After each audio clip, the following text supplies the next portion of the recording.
Assalamualaikum warahmatullahi wabarakatuh. Bismillahirrahmanirrahim.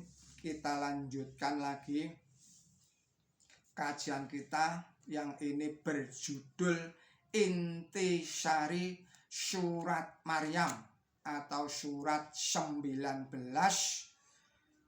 disampaikan oleh Simon Al-Yasir di dalam paket khutbah Jum'ahnya. Saudara-saudara, para pemirsa yang budiman, Assalamualaikum warahmatullahi wabarakatuh. Bismillahirrahmanirrahim. Bahwa manusia merelakan apa yang dimilikinya hilang atau menanggung rugi. Akan tetapi kalau Allah Ta'ala memberikan sesuatu kepada umat manusia, tidaklah kehilangan apa-apa. Allah tidak menanggung rugi sedikit pun.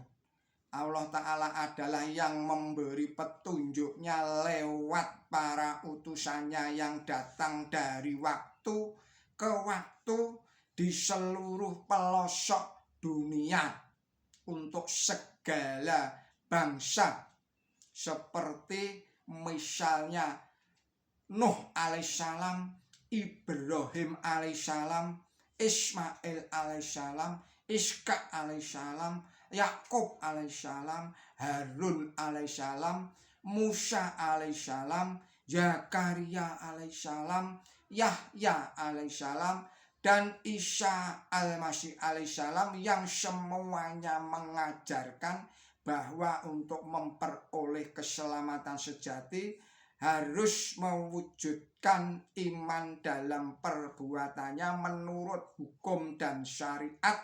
Dengan demikian terbongkarlah kepalsuan ajaran gereja yang mendasarkan keselamatan kepada kepercayaan matinya Yesus Kristus di atas tiang palang kayu salib. Juga ini disampaikan oleh para nabi sebelumnya yang jumlahnya kurang lebih 124.000 nabi. Ini adalah kemurahan Allah yang tidak ada taranya. Kemurahan Allah yang sangat luar biasa, sangat besar untuk umat manusia. Allah adalah Maha Tahu dan Maha Benar, merupakan sanggahan terhadap dogma gereja yang disandarkan kepada dugaan belaka.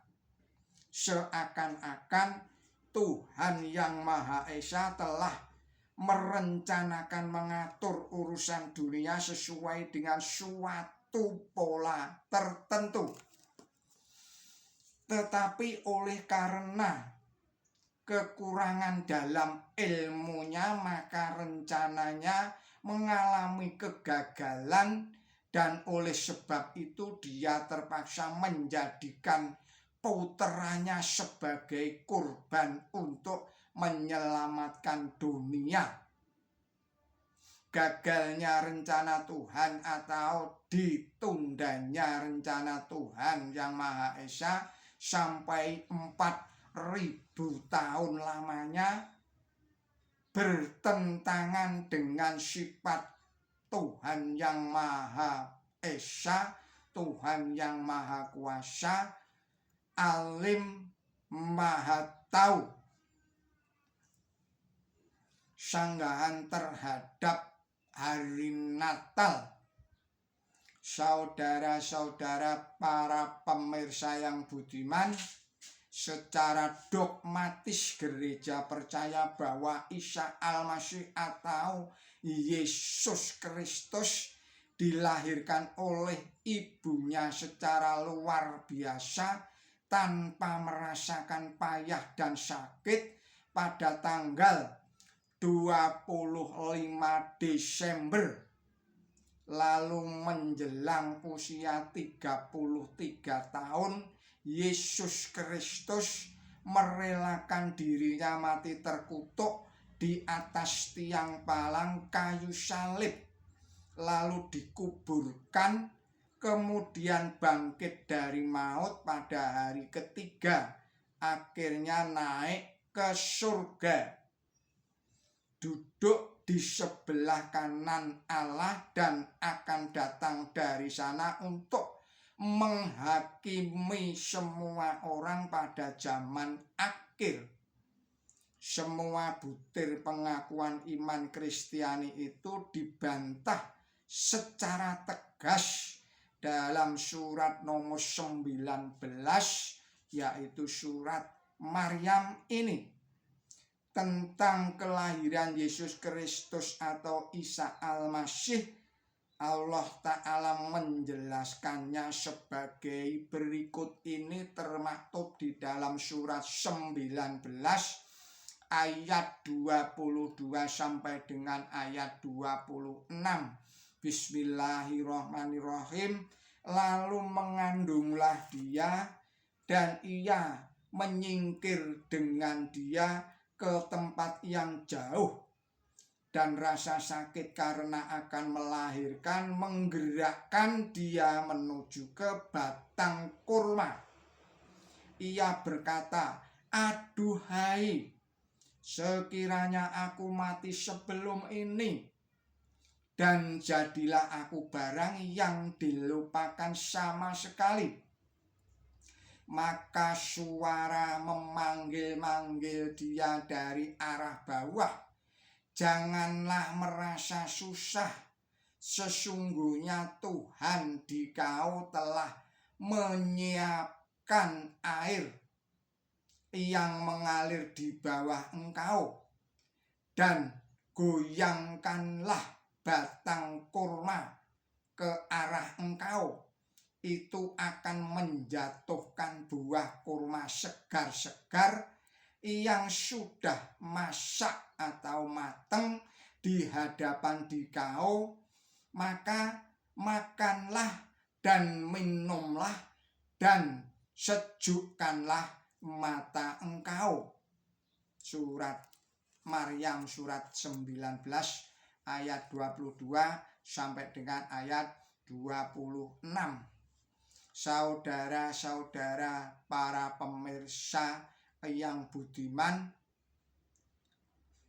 ayat di atas menjelaskan bahwa tatkala Maryam melahirkan Isa Al-Masih merasakan sakit, dan sakit sekali, sehingga seakan-akan Maryam berputus asa.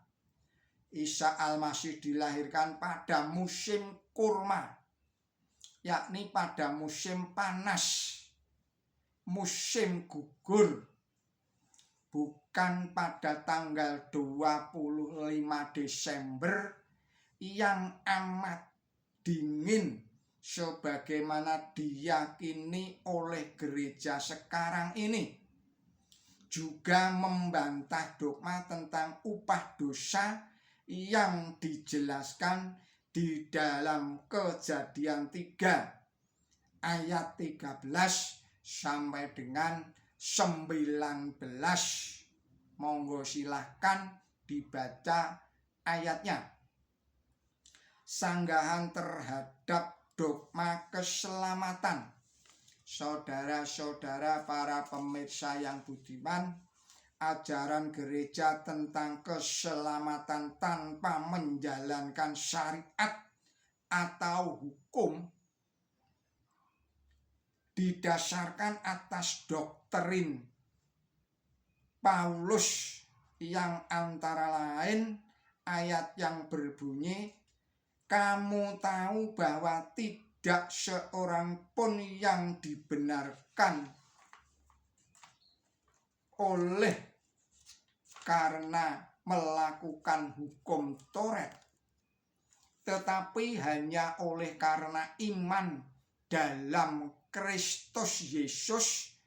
Sebab itu kami pun telah percaya kepada Kristus Yesus supaya kami dibenarkan oleh karena iman di dalam Kristus dan bukan oleh karena melakukan hukum Taurat. Sebab tidak ada seorang pun yang dibenarkan oleh karena melakukan hukum Taurat. Terdapat di dalam kitab Galatia 2 ayatnya 16. Saudara-saudara pemirsa yang budiman, dogma tersebut dibantah keras oleh Allah Subhanahu wa Ta'ala. Para nabi terdahulu sejak Adam alaihissalam sampai dengan Isa al-Masih atau Yesus Kristus mengajarkan bahwa keselamatan itu hanya bisa diperoleh melalui perbuatan menurut hukum. Dalam surat 19 atau surat Maryam ini disebutkan para nabi Adam, Nuh, Idris, Musa, Harun, Ibrahim, Ismail, Ishak, Yakub, Zakaria, Yahya, dan Isa bin Maryam.